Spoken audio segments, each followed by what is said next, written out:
వాళ్ళలా మంచి పనులు చేసి మంచి పేరు తెచ్చుకోవడానికి ప్రయత్నం చేయండి. ఏంటిలా రెచ్చిపోతున్నారేంటండి? రెచ్చిపోవడమే కాదండి, మీ దుర్మార్గాన్ని ఇంతటితో ఆపకపోతే ఛానల్స్ వాళ్ళను మీడియా వాళ్ళను అందరినీ పిలిచి మీ కుట్రనంతా బయట పెడతాను. ఫోన్ చేయండి, ఫోన్ చేయండి.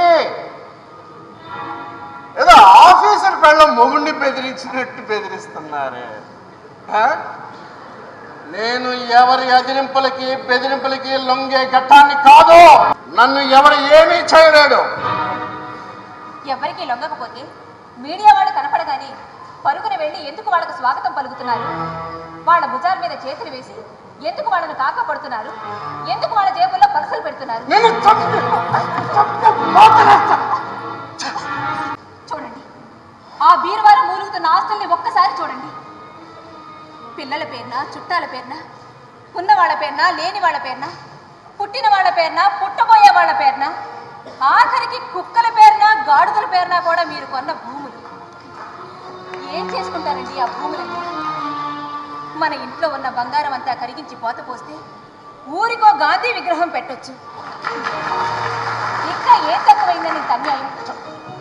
పుట్టగతులుండవండి.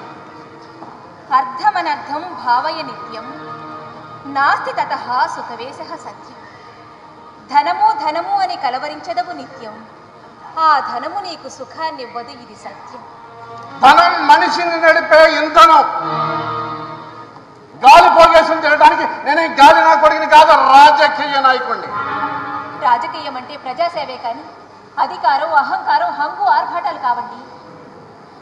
ఇప్పుడు మీరు తేలిగ్గా తీసి పారేశారే గాలి అని, ఆ గాలే మీకు అందకుండా పోతున్న క్షణంలో ఇవేమీ మిమ్మల్ని కాపాడలేవు.